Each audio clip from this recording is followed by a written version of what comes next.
Hello guys, welcome to gentle Sons academy YouTube channel. ఈరోజు RRB NTPC exams అనేటివి conduct అవుతున్నాయి. మనకి 16th March first shift అనేది అయిపోయిందనమాట. దాని రివ్యూ అనేది చెక్ చేసినట్టయితే మనం సేఫ్ అటెంప్ట్ అనేది ఎన్ని చేసి ఉండాలి, అలానే మనకి టఫెస్ట్ సబ్జెక్ట్ ఈసారి ఏది అడిగాడు అనేది కూడా క్లియర్ కట్గా మాట్లాడదాం ఈ వీడియోలో.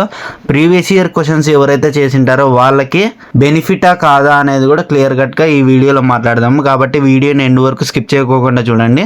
ఎవరైతే ఎగ్జామ్ రాయబోతున్నారో ప్రతి ఒక్కరికి ఈ వీడియోని షేర్ చేయండి. ఏ టాపిక్ నుంచి ఎన్నెన్ని క్వశ్చన్స్ వస్తున్నాయి క్లియర్ కట్గా మాట్లాడదాం ఈ వీడియోలో. ఎవరికైతే ఫ్రీ కోర్సెస్ అనేవి కావాలనుకుంటారో వెంటనే వెళ్ళి టెలిగ్రామ్ గ్రూప్లోకి జాయిన్ అయిపోండి. లింక్ అనేది డిస్క్రిప్షన్లో ప్రొవైడ్ చేస్తాను. మీ కేటగిరీను టార్గెట్ స్కోర్ అనేది ఖచ్చితంగా కమెంట్ చేయండి. ఖచ్చితంగా నేను రిప్లై ఇస్తాను. అది సేఫ్ అటెంప్టా కాదా అనేది. వీడియోలోకి వెళ్ళిపోయే ముందర ఒక లైక్ చేసి హైప్ చేయడం మాత్రం మర్చిపోకండి. ఇలాంటి లేటెస్ట్ అప్డేట్స్ కోసం మన ఛానల్ని సబ్స్క్రైబ్ చేసుకోండి. ఎవరైతే ఆర్ఆర్బీ ఎన్టీపీసీకి ప్రిపేర్ అవుతున్నారో ప్రతి ఒక్కరికి ఈ వీడియోని షేర్ చేయండి. Let's get into the video. మనకి పేపర్ అనేది మోడరేట్ నుంచి హార్డ్ లెవెల్లో వస్తుందన్నమాట. ఏ టాపిక్ హార్డ్ అంటే మనకి కరెంట్ అఫైర్స్ హార్డ్గా అడుగుతున్నాడు. అలానే మనకి మ్యాథమెటిక్స్లో కొద్దిగా లెంతీ అడుగుతున్నాడు అనమాట పేపరు. కానీ అటెంప్ట్స్ మాత్రం చాలామంది చాలా బాగా చేశారనమాట. కాబట్టి ఎన్ని అటెంప్ట్స్ ఉంటే సేఫ్ అటెంప్ట్ అనేది చూద్దాము. ఇప్పుడు క్వశ్చన్స్ చెక్ చేసినట్టయితే మనము రీజనింగ్ నుంచి అనాలజీలో మనకి 5 to 6 క్వశ్చన్స్ అడిగారనమాట. క్లాసిఫికేషన్లో 4 to 5 క్వశ్చన్స్ అడిగారు. సిరీస్లో వచ్చేసరికి మనకి 7 to 8 క్వశ్చన్స్ దీని మీదనే వచ్చాయన్నమాట. కోడింగ్ డీకోడింగ్ మీద అడిగాడు. అలానే డైరెక్షన్ మీద, బ్లడ్ రిలేషన్ మీద, అలానే సిట్టింగ్ ఆఫ్ పజిల్స్ మీద 4 to 5 క్వశ్చన్స్ అడిగారనమాట. మ్యాథమెటికల్ ఆపరేషన్ నుంచి 2 to 3 క్వశ్చన్స్ అడిగారు. సిలియోజియం నుంచి 1 to 2 క్వశ్చన్స్ అడిగారు. ర్యాంకింగ్ నుంచి 1 క్వశ్చన్. వెన్ డయాగ్రామ్ నుంచి 0 to 1 క్వశ్చన్ అనమాట, అంటే నిల్. లాజికల్ నుంచి, క్యాలెండర్ నుంచి, క్లాక్ నుంచి, నాన్ వర్బల్ రీజనింగ్ నుంచి అసలుకి ఒక్క క్వశ్చన్ కూడా రాలేదు. కాబట్టి ఇవన్నీ ఎవరే కానీ చదవద్దండి. పాలిటీలో 3 క్వశ్చన్స్ అడిగారనమాట. 8th షెడ్యూల్ మీద, అలానే మనకి ఆర్టికల్ మీద అడిగారు.